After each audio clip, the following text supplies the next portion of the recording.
Zhang from Imperial College. She works on very interesting problems on bandit. Floor's yours.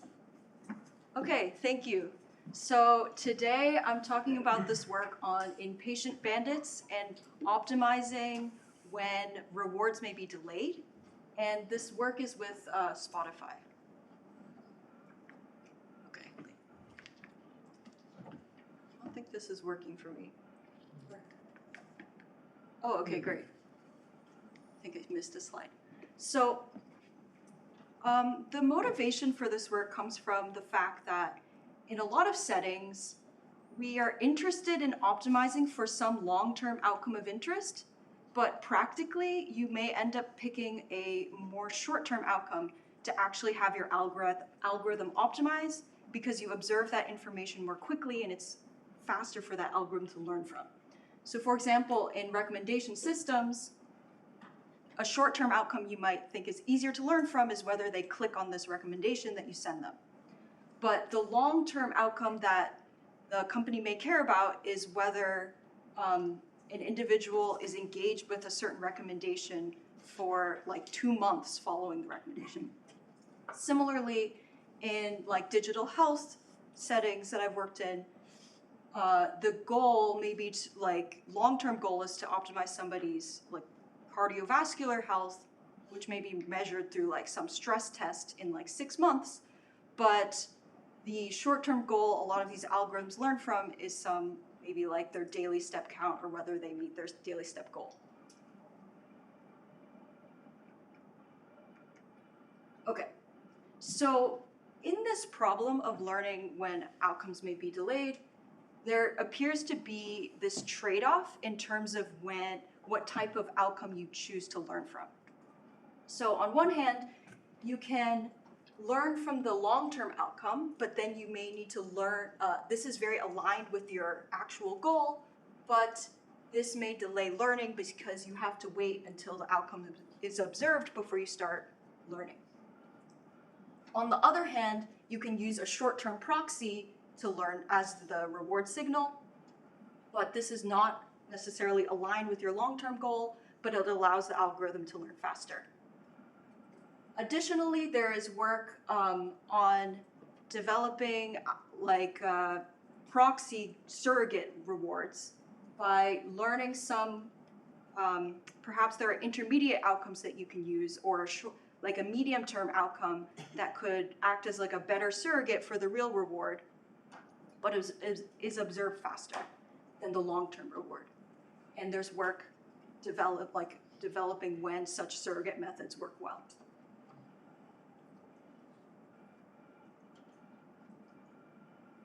Okay, so I'm going to talk more about what is our problem setting that motivates this work.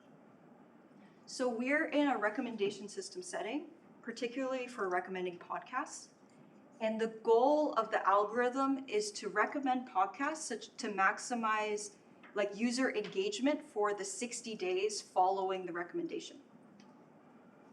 And one of the challenges in this problem is that podcasts are continually being released. So there may be podcasts that have zero historical interaction data from this because it's just been released. You have no idea if it's a good podcast or not, but these systems need to be able to recommend in the face of this or be able to learn quickly from in these like cold start new content being released settings.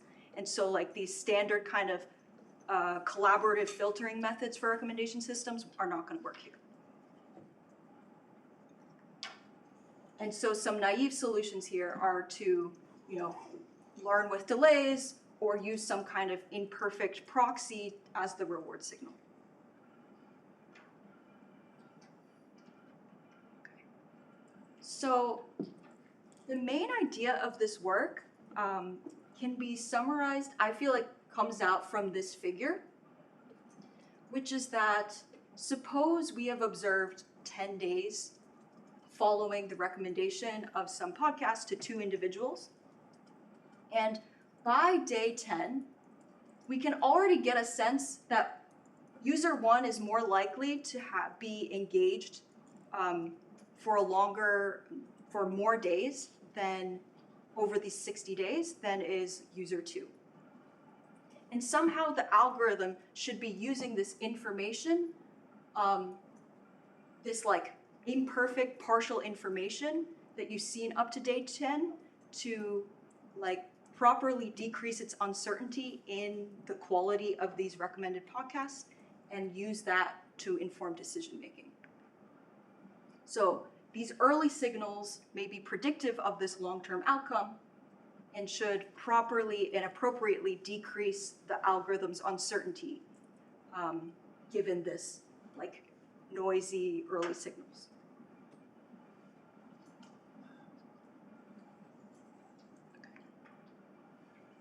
So when we go back to this like trade-off curve in terms of the choice of reward signal, we can think of, instead of picking a point on this curve, our algorithm's goal is to use all the information that comes over time and to properly decrease uncertainty by only a little bit if it sees like a short-term proxy that is only partially aligned with the long-term outcome.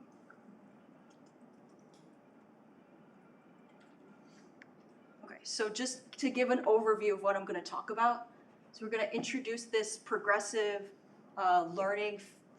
feedback learning problem.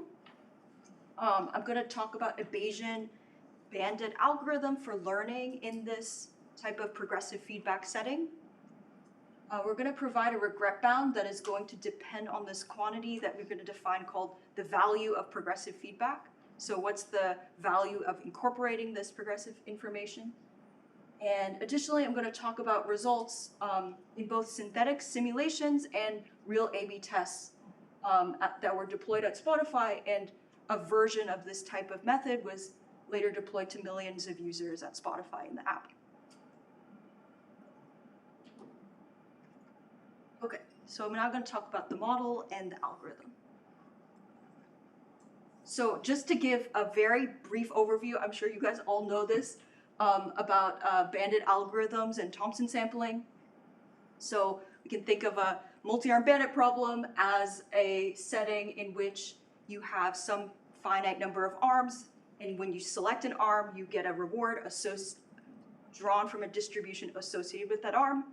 We don't know that reward distribution, and Thompson sampling is an approach that models the unknown mean reward from each particular arm with a Bayesian model. So this is like a very simple Bayesian model.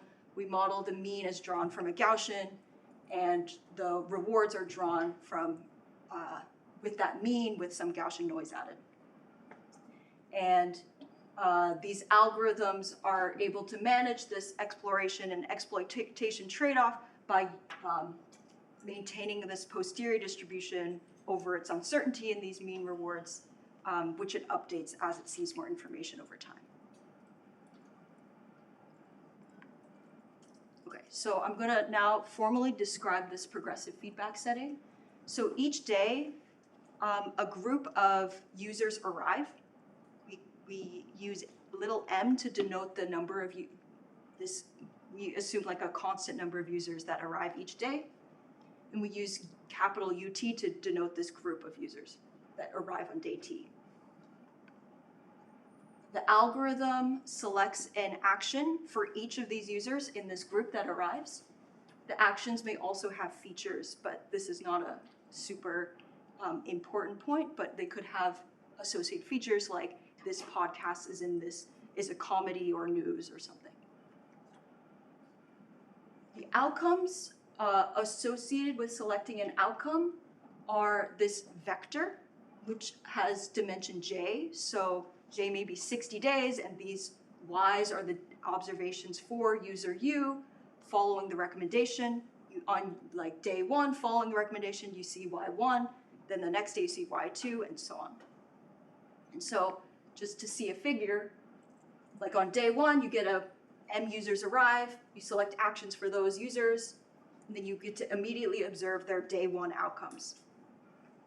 The next day, a new group of users arrive, you see their day 1 outcomes immediately, and you start seeing day 2 outcomes for the previous day's users, and so on. And so you get this like triangular structure of data coming in over time.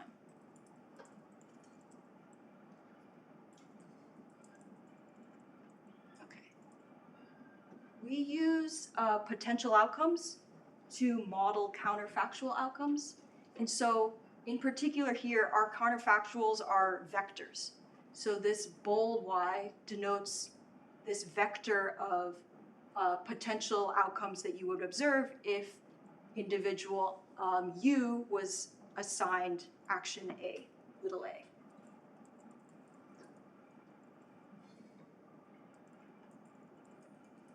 The reward, we assume, is some function of this entire vector of outcomes.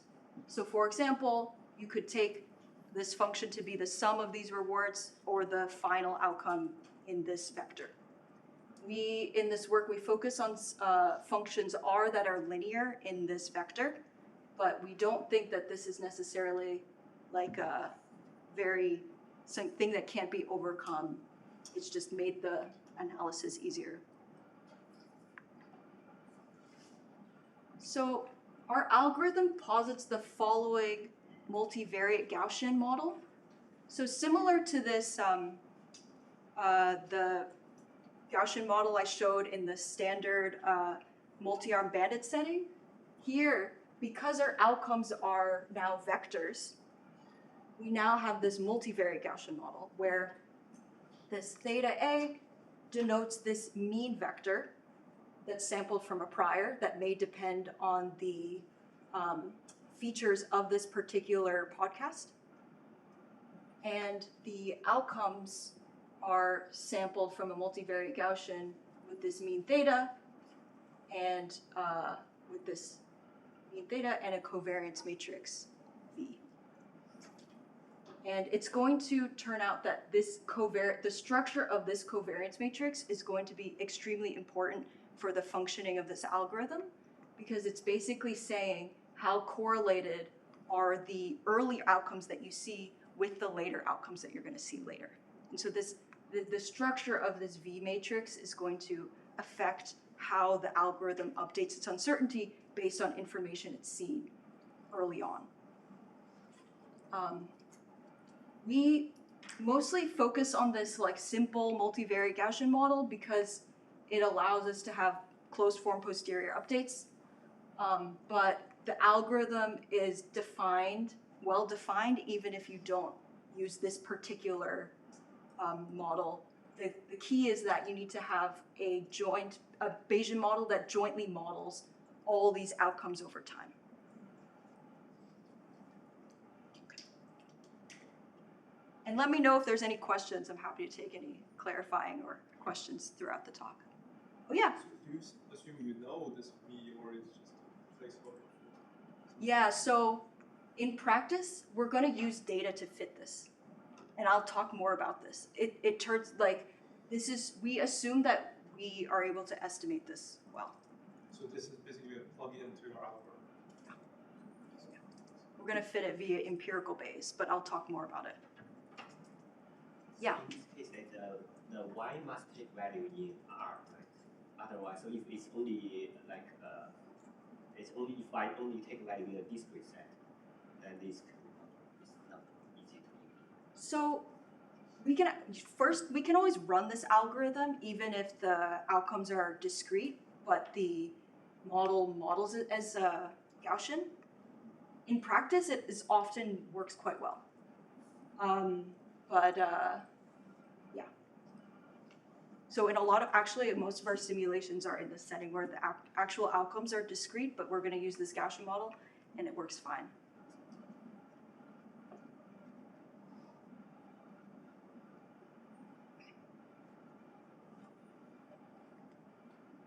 So I want to talk just a little bit about why using a Bayesian model is appropriate here, which is going to feed in later into a bit about our use of empirical Bayes to fit the parameters of the prior distribution.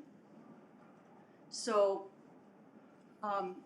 in this cold start problem where new podcasts are continually being released, it's very reasonable to model these items as being drawn from some unknown distribution, and like every day new podcasts are released, you get a sample of new podcasts from some distribution. And the Bayesian model is like basically making explicit what this distribution is, and we're also saying that that distribution from which the podcasts are being drawn from may depend on certain features, like we end up looking at features like category, new podcast category. Yeah. Just another quick question. So here, the theta, is it like one column of the same vector? Or Yes, is it's like a vector of dimension j, where j may be like 60 days. Yeah, but Yeah. then you don't assume that they are the same. The mean are the same across the board. No, so basically you can think, for example, let's say there's some measure of engagement over the 60 days. You would imagine that most people, like, if they may be engaged like the first 2 days and then they never listen to this podcast again, or that's why you might think the mean is going to be different depending on the day. So the information of the future is only going through this covariance. The mean is something that can arbitrarily change.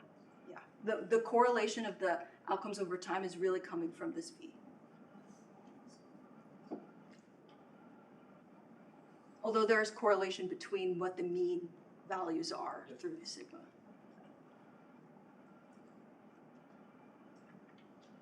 Okay.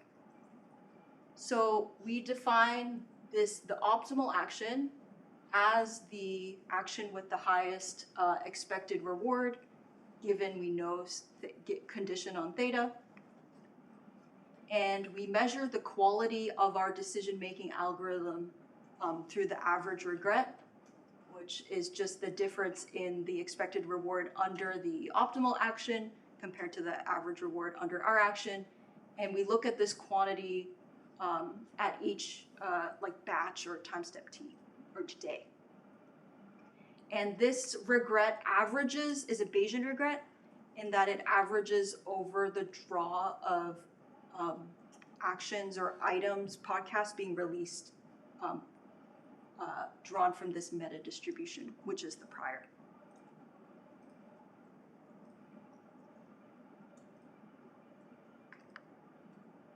So now I'm going to describe the algorithm, and it's going to actually be basically captured in this slide, which is the first, which is two key observations. So one is that this Bayesian model can be updated even with partial information or partial trajectory data. So even after I've seen data from just the first 2 days, I can already update the posterior distribution for this vector theta, and that will affect this, like my Bayesian model. And then the second thing is that we're going to select actions using Thompson sampling or probability matching. And so we're just going to select actions according to the posterior probability that the action's optimal.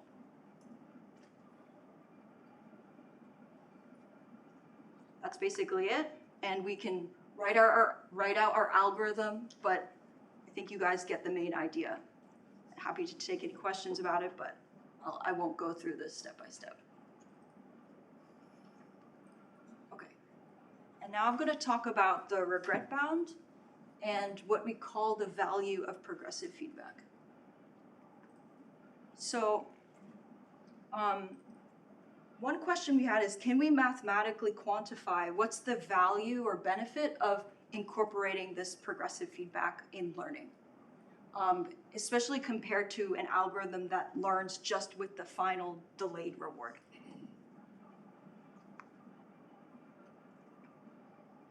It turns out, at least in this Gaussian setting, that it can be written in this very nice information theoretic term, which is a conditional mutual, go back.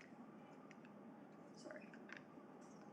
A conditional mutual information term, which is the mutual information between the mean reward And these are all the potential outcomes that you observe that includes the progressive feedback.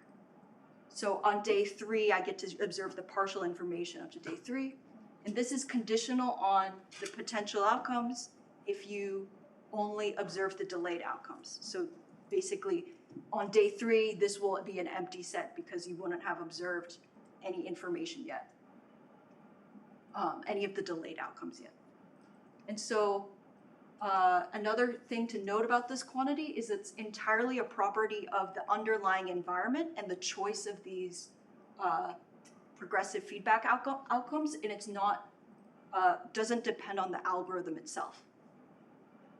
So you can actually like plot this quantity, like if you have a simulator where you simulate potential outcomes, you can compute this quantity and like potentially use this to choose what's the to compare different choices of progressive outcomes. Okay, you can also rewrite this as like a difference of conditional entropy terms, which is saying like how much does my entropy decrease by incorporating the progressive feedback. Okay, so now I'm going to go over our regret bound, which bounds the average regret in a particular day. And so the key is that this is the standard type of average regret bound that you would expect under Thompson sampling. And what we get is this additional term that depends on the value of progressive feedback. And so the more valuable the progressive feedback is, the more it's going to shrink this regret bound. And we can look at this regret bound under 2 extremes. So one extreme is that the progressive feedback is completely uninformative. So you just plug in 0 here, and then you recover something close to the standard regret bound for Thompson sampling, subject to like different constant factors. And you can see that this bound worsens with J, or like the number of days, the amount of delay. On the other hand, if this intermediate feedback is perfect, or the value of progressive feedback is infinity, basically recover the standard type of regret bound you would see under no delay for Thompson sampling.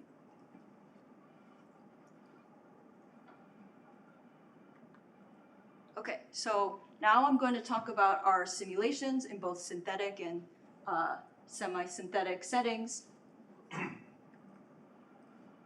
We first considered a synthetic environment where we could control the value of progressive feedback. So here we have this hyperparameter alpha, which controls like how correlated the outcomes are over time. And we look at low, medium, and high information regimes. And the key thing to see, or that matches our expectations, is that the dotted lines here is our algorithm that learns just with delayed rewards, and solid line learns with this progressive feedback, Thompson sampling. And the benefit of incorporating the progressive feedback is greater in the high information regime. So the gap between this dotted and solid lines is larger in the higher information regimes in green than this low information regime in blue. We also looked at a semi-synthetic setting based on a data set at Spotify with like almost 9 million user podcast trajectory data.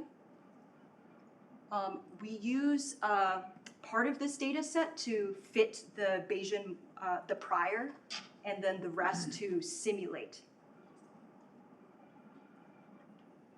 And so we fit the prior, or the Bayesian model that's used by the algorithm, using like this held-out set, using approximate empirical Bayes. Maybe I won't go too much into it, but it's pretty simple, and yeah, happy to talk more about this if there are questions. So in this setting, we compare several algorithms. So we have our progressive feedback learning algorithm, the algorithm that learns with delays, an algorithm that just uses the day 2 outcome as a proxy of the reward, and an oracle that you can't actually implement, but it just sees the long-term reward immediately, just to see how good the performance can be. You can see that the progressive algorithm is like the closest to this oracle, and that using this 2-day proxy can help immediately, but then longer term it can do worse than even the algorithm that learns just with delays.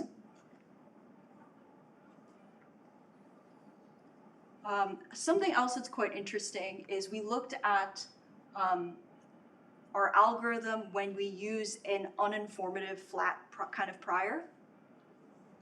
And in this setting, the prior, basically we find that the prior matters a lot in the performance, and that even the delayed algorithm with a better prior can do better than the progressive algorithm with a very uninformative prior.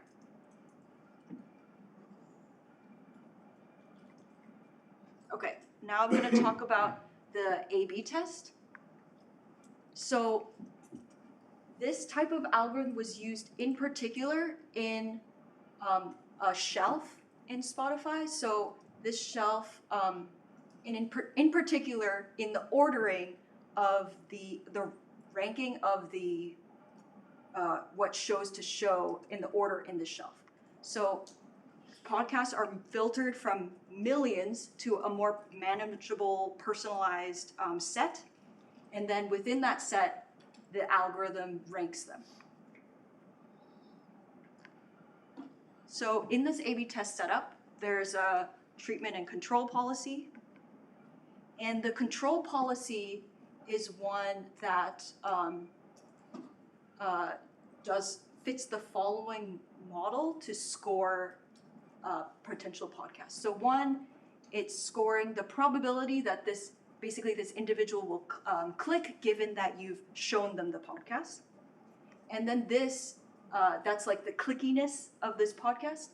And then there's another model of stickiness, which is the expected number of active days that this person will engage given that they click. And so a particular challenge is that modeling the stickiness is hard if you don't have any historical data for this podcast. So they end up, for new podcasts, they end up using some average model of stickiness that's average across podcasts to plug in for here when there's not enough data. And then the treatment policy is an algorithm that uses this progressive feedback model. Additionally, it's a contextual version of that model where the contexts are user features. I didn't talk about it in this talk, but you can easily extend this to incorporate user features. So the first kind of outcome of this A/B test is that there was a huge increase in the quality of the recommended podcasts that the algorithms chose.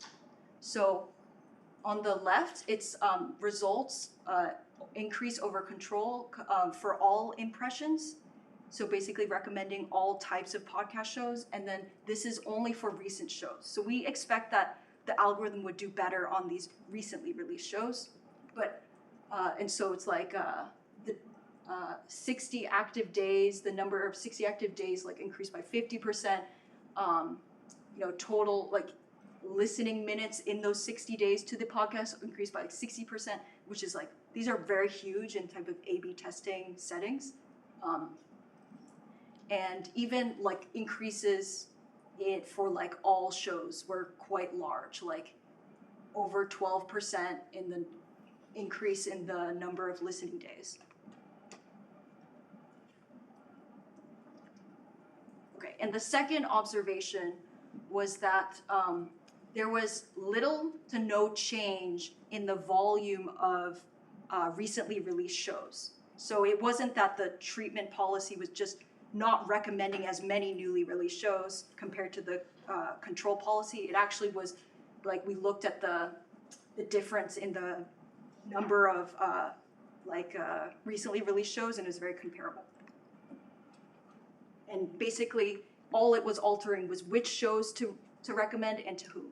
And that made the difference. And you can also look, we looked at, the stickiness was the expected number of days that somebody's engaged conditioned on that they click. And you can see that the treatment policy ends up recommending much more stickier podcasts. So we think that like the reason behind this change is that this algorithm is recommending podcasts that individuals are more likely to stick to, even if they may click at a slightly lower rate. Okay. So this type of progressive feedback model in a recommendation system was used also in subsequent A/B tests, and a version of it was eventually rolled out in this part of the app as well as other parts of the Spotify app.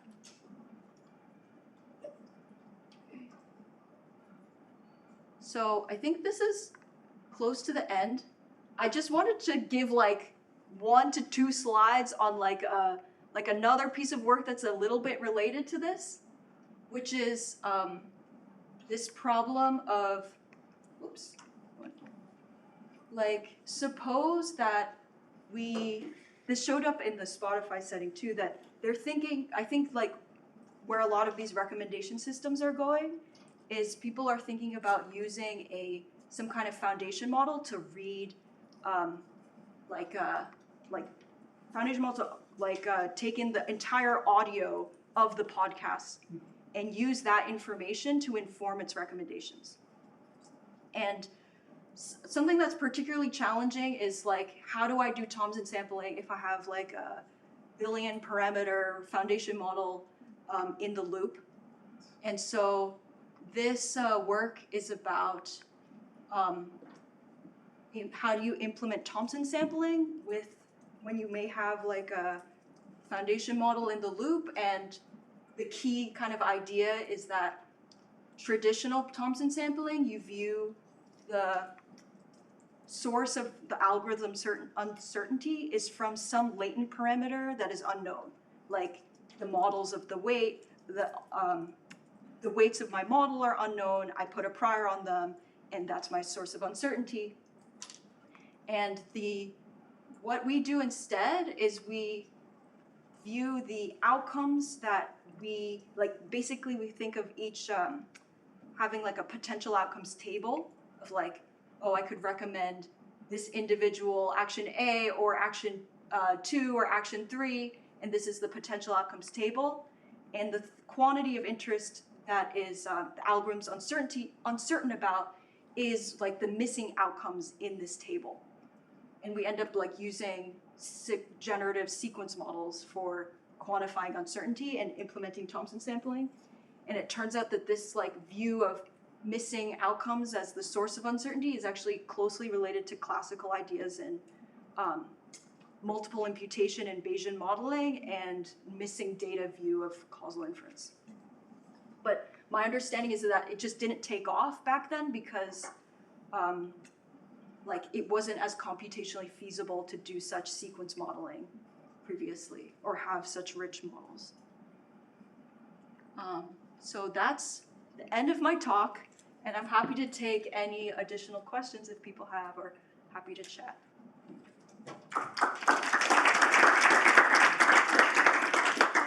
Very nice talk. Questions from audience, please.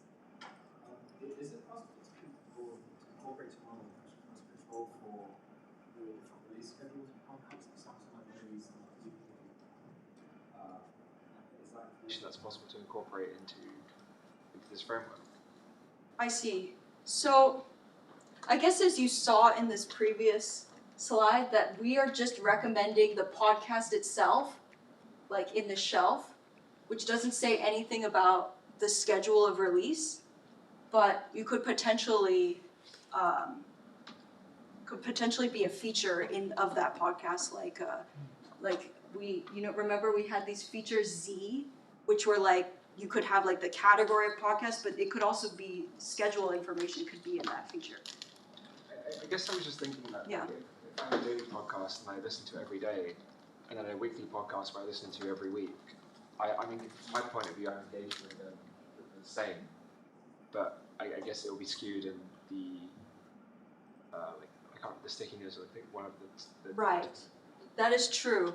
I guess another thing though is that there are also people, I guess besides news podcasts, sometimes people will still listen to old episodes if they, even if they're not like being released right now. But which complicates it. But yeah, we could definitely incorporate these kind of things. Well, Yeah. maybe I missed it. I mean, you think that there'd be thousands of classes of users, and you'd want to take that into account. And then the classification of what you might suggest is thousands of that as well. And is that not being used? I missed it.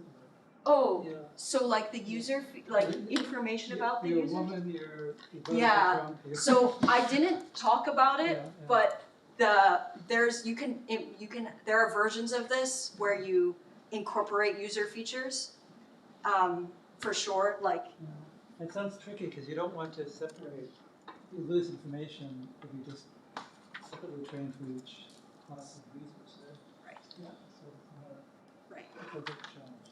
right, it's like the more personalized it is, Yeah, the less like information I have, like, right, about people like you, yeah. yeah. But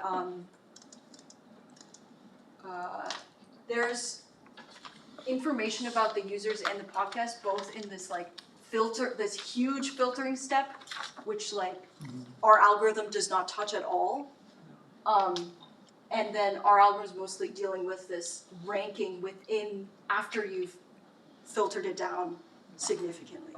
Oh,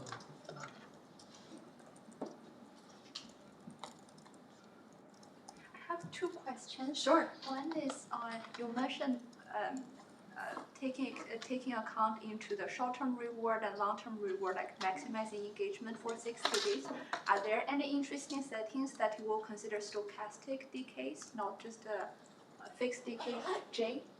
Oh, I see. So, like the number of outcomes you may see is random, or like you observe them at random times? You observe them at random times. I see. I haven't thought that much about it, but I think it could definitely be relevant, and I guess you could also have models of, I'm sure there's work on modeling these the delays between outcomes you observe over time, but it's not something we really explored. Another question is, you commented on the sensitivity to the choice of prior in the Yeah. experiment. I think in standard settings, people comment on saying Thompson sampling is not that sensitive to initial prior. Is that something intrinsic to decays, or Oh, interesting. So your question is about prior distribution you choose? yeah, so, okay, so it's interesting. So I think when you say that Thompson sampling is not very sensitive to the prior, are you saying that, you know, you can pick like an isotropic prior and then prove regret bounds? Yeah. Yeah, so I would say that our work is, you know, the choice of prior doesn't affect like as long as you put enough mass on the optimal arm, it's not going to affect like the rate, Order. like the rate of regret that much. Like it's just going to affect like the constant terms, which just can matter a lot in practice. But yeah, there is work which I've definitely looked at about Thompson sampling under misspecified priors, and actually it's much more, it can be sensitive, it's just that all the work where you kind of assume an isotropic prior puts sufficient mass on the optimal arm, but once you start using data to fit priors, it gets much more complicated because if you accidentally in your prior fitting procedure put too much put too low probability on the optimal action, the true optimal action being optimal under the prior, then it can do very badly.